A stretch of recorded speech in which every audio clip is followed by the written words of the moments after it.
Hello વિદ્યાર્થી મિત્રો, તો સ્વાગત છે તમારું જયતુ ક્લાસીસમાં. તો વિદ્યાર્થી મિત્રો, છઠ્ઠા ધોરણનો ચોથો પાઠ વિજ્ઞાનનો જે અધૂરો પાઠ છે તેનો પાઠ બીજો એટલે કે પેજ નંબર 33 ઉપર છે આપણે. તો લીલા અને કુમળા પ્રકાંડ ધરાવતી વનસ્પતિને છોડ કહે છે. તો સ્વાભાવિક છે કે ભાઈ લીલા અને કુમળા જે પ્રકાંડ ધરાવે છે ને તે વનસ્પતિને કેવું કહેવાય છે? છોડ જે છે. તો છોડ જે છે તે નાના સાઈઝનો હોય છે. તેઓ સામાન્ય રીતે નીચા હોય છે અને તેને વધારે શાખાઓ હોતી નથી, એટલે કે વધારે પ્રમાણમાં તે ફેલાયેલો હોતું નથી. જો વિદ્યાર્થી મિત્રો, આપણને કહ્યું છે કે આકૃતિ 4.3 છે ને એનું એ બતાવ્યો છે, એટલે કે આપણે પેજ નંબર 32માં જે જોયું હતું તે. જો વિદ્યાર્થી મિત્રો, પેજ નંબર 32 ઉપર જો આપેલું છે ને એમાં તે.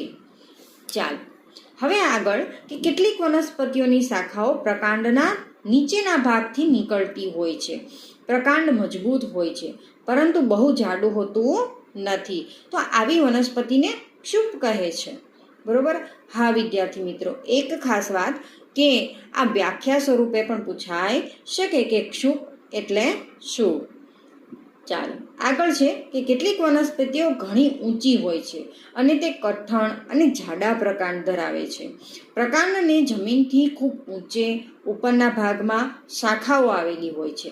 આવી વનસ્પતિને વૃક્ષ કહે છે. તો તમે વિદ્યાર્થી મિત્રો આ ત્રણેય વનસ્પતિને બહુ જ સારી રીતે જાણતા હશો, પરંતુ આપણે એને વધારે જાણવા માટે થઈને પાઠમાં આગળ ભણીશું.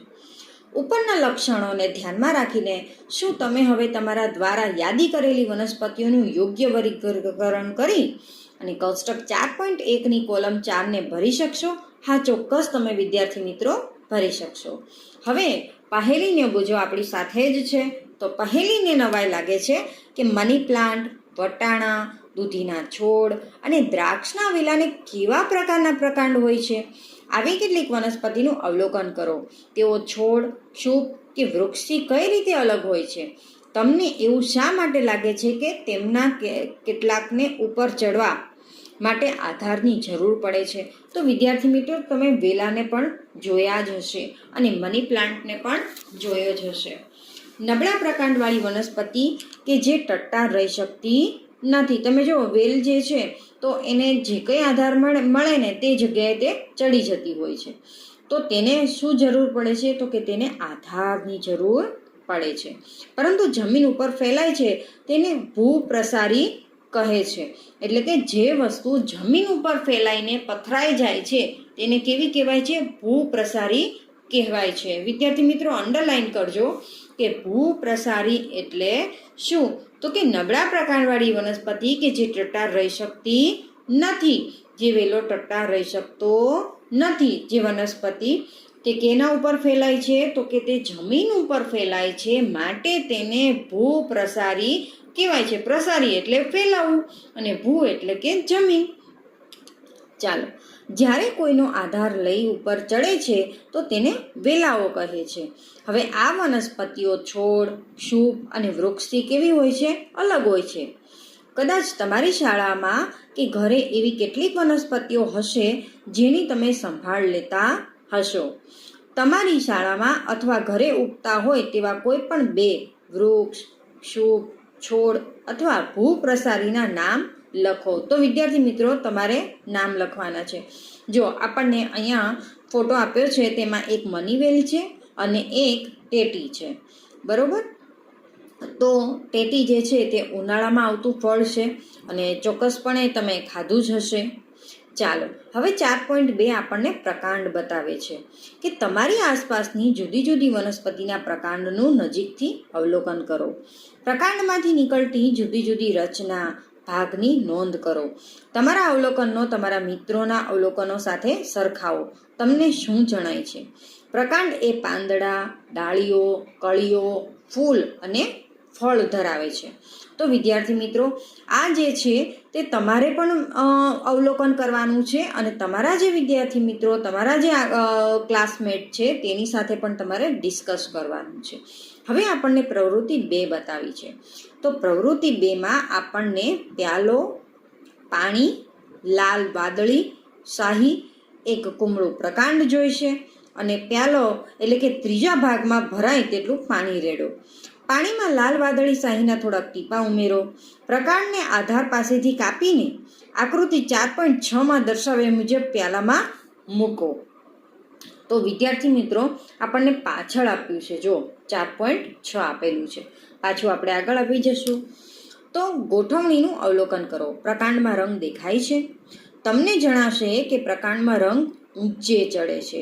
જો આને લાંબા સમય સુધી રાખવામાં આવે તો પર્ણોની શિરાઓમાં એટલે કે એની નસોમાં પણ રંગ દેખાશે. તમને શું લાગે છે આ રંગ ત્યાં કેવી રીતે પહોંચ્યો હશે? તો કે નીચેથી પહોંચ્યો હશે. તો વિદ્યાર્થી મિત્રો, આપણને જે આ પ્યાલાની અંદર જેમ કટિંગ નાખેલું છે એવી રીતના તમે કોઈ પણ સફેદ ગુલાબ હોય તો એ સફેદ ગુલાબને રંગીન પાણીની અંદર તમે મૂકી દો તો ઉપર સુધી તેનો કલર પહોંચે છે, પણ એ કલર પહોંચતા વાર લાગે. આગળ કીધું છે કે આ પ્રવૃત્તિ પરથી આપણે જોયું કે પ્રકાંડ પાણીનું ઉપરની તરફ વહન કરવામાં મદદ કરે છે. પાણી અને ખનિજ ક્ષારો પ્રકાંડ સાથે જોડાયેલા પર્ણો અને છોડના અન્ય ભાગ તરફ જાય છે. જો વિદ્યાર્થી મિત્રો, હવે આપણને બતાવ્યું છે 4.7. તો એમાં છે કે પાણી પ્રકાંડમાં ઉપર ચડે છે અને પર્ણો સુધી પહોંચે છે. જો આગળ જેમ 4.6માં બતાવ્યું છે ને કે પાણીની અંદર કેવો રંગીન પાણી છે અને પછી તેમાં દંડી ડૂબે એટલે કે જે છોડ જે છે એ છોડની દંડી ડૂબે તેટલું એણે મૂકેલું છે અને ધીમે ધીમે ધીમે ઉપર જાય છે. હવે બી જે છે ને એ પ્રકારના ખુલ્લા છેડાનું વિવિધ ચિત્ર છે, એટલે કે નીચેનું બતાવેલું છે આપણને, બરોબર? ખુલ્લો વિભાગ જે છે ને એનું. ચાલો, હવે પ્રકાંડ તો આપણે જોયું. હવે આપણને શું કહે છે? પર્ણ એટલે કે પાંદડાની વાત કરે છે કે તમારી આજુબાજુની વનસ્પતિના પર્ણોનું અવલોકન કરો અને તેમનું ચિત્ર તમારી નોંધપોથીમાં દોરો. શું બધા જ પર્ણો કદ, આકાર અને રંગમાં સમાન છે? ના હોય ને. ચોક્કસપણે કે બધા જ વનસ્પતિ, જેમ આપણી 5 આંગળી સરખી નથી, જેમ બધા માણસો સરખા નથી, એવી રીતના વનસ્પતિમાં પણ બધા જ પાન સરખા છે નહીં. તો પ્રકૃતિ જે છે તે ખૂબ જ સરસ છે. તો પર્ણો પ્રકાંડ સાથે કઈ રીતે જોડાયેલા હોય છે? પર્ણ તેના જે ભાગથી પ્રકાંડ સાથે જોડાયેલું હોય છે તેને પર્ણદંડ કહે છે. તો વિદ્યાર્થી મિત્રો, અંડરલાઈન કરજો કે પર્ણદંડ કોને કહેવાય છે? તો પર્ણ તેના જે ભાગમાંથી કોની સાથે જોડાયેલું હોય તો વિદ્યાર્થી મિત્રો પ્રકાંડ સાથે જે જોડાયેલું હોય છે તેને કેવું કહેવાય છે? પર્ણદંડ કહે છે. પર્ણના પહોળા લીલા ભાગને પર્ણપત્ર કહે છે, બરોબર? એનું જે પહોળાઈવાળું ભાગ જે છે ને, જો ઉપર એક પાંદડું બતાવેલું છે, જો વિદ્યાર્થી મિત્રો, તો જે પહોળાઈવાળો જે ભાગ છે, આપણી સાદી ભાષામાં કહીએ કે પહોળાઈવાળો અને લીલો જે ભાગ છે ને તેને શું કહેવાય છે? પર્ણપત્ર કહે છે. એક વાક્યના જવાબ પ્રશ્નમાં આવી શકે. શું તમારી આજુબાજુની વનસ્પતિમાં તમે પર્ણના આ ભાગને ઓળખી શકો? શું બધા જ પર્ણને પર્ણદંડ હોય છે? તો ચાલો પર્ણની છાપ લઈને તેને વધુ સારી રીતે આપણે સમજીએ. જો ઉપર પાંદડું આપ્યું છે ને વિદ્યાર્થી મિત્રો, એમાં પર્ણપત્ર બતાવ્યું છે, પ્રકાંડ બતાવ્યું છે અને પર્ણદંડ બતાવ્યું છે.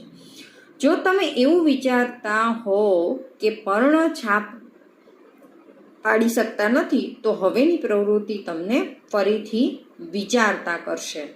ચાલો, પ્રવૃત્તિ 3 બતાવી છે આપણને કે કોઈ એક પર્ણને સફેદ કાગળ કે તમારી નોંધપોથીના પાના નીચે મૂકી દો. હવે આકૃતિ 4.9માં જો વિદ્યાર્થી મિત્રો 4.9માં બતાવ્યું છે જો કે પર્ણની છાપ લેવી. તો કેવી રીતના લેવી? તો આકૃતિ 4.9માં દર્શાવ્યા પ્રમાણે તેને પકડીને રાખો. એમ જો નીચે આપેલું છે, જોયું? હવે કાગળની જે ભાગ નીચે પર્ણ છે ત્યાં શું કરવાનું છે? ઘસો. શું તમને કેટલીક રેખાઓ વાળી છાપ મળી?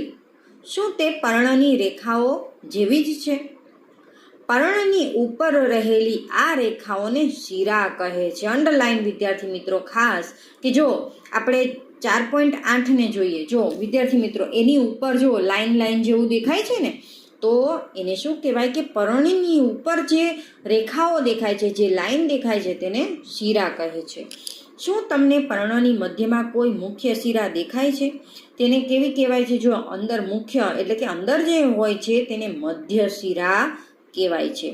શિરાઓ દ્વારા પર્ણમાં જોવા મળતી ભાતને પર્ણનો શિરા વિન્યાસ કહે છે.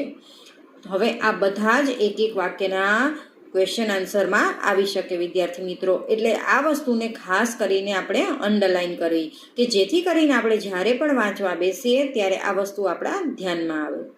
જો આ ભાત મધ્ય શિરાની બંને બાજુ ઝાડ સ્વરૂપે હોય તો તે ઝાલાકાર શિરા વિન્યાસ કહે છે. હવે આકૃતિ 4.10 બરોબર. તો 4.10 ઘાસના પર્ણોમાં તમે જોયું હશે કે શિરાઓ એકબીજાને સમાંતર હોય છે. આને સમાંતર શિરા વિન્યાસ કહે છે. શક્ય તેટલા વધુ પર્ણો વનસ્પતિ પરથી તોડ્યા સિવાય તેના શિરા વિન્યાસનું અવલોકન કરો અને તેમની તરાહને શું કરવાનું છે? જો 4.10 પાછળ આપણે પેજ નંબર 35 ઉપર જો વિદ્યાર્થી મિત્રો કે પર્ણ આપેલા છે. જો એમાં જો બતાવી છે કે વચ્ચેની જે છે ને એકદમ લાઈન જે દેખાય વચ્ચેની એને કેવી કહેવાય છે? મધ્ય શિરા કહેવાય છે. આજુબાજુ જે છે તેને શિરાઓ કહેવાય છે. બરોબર. ચાલો તો દોરીને ઝાલાકાર અને સમાંતર શિરા વિન્યાસ ધરાવતી કેટલીક વનસ્પતિઓના નામ લખવાના છે. એ તમારું હોમવર્ક છે. શું હવે આપણે પર્ણના કેટલાક કાર્યો વિશે જાણીએ? તો વિદ્યાર્થી મિત્રો હવે પ્રવૃત્તિ 4 જે છે તે આગળના 3જા વિભાગમાં આપણે ભણીશું. તો વિદ્યાર્થી મિત્રો જરૂરથી આ ચેનલને લાઈક કરો, સબસ્ક્રાઈબ કરો અને જરૂરથી શેર કરો.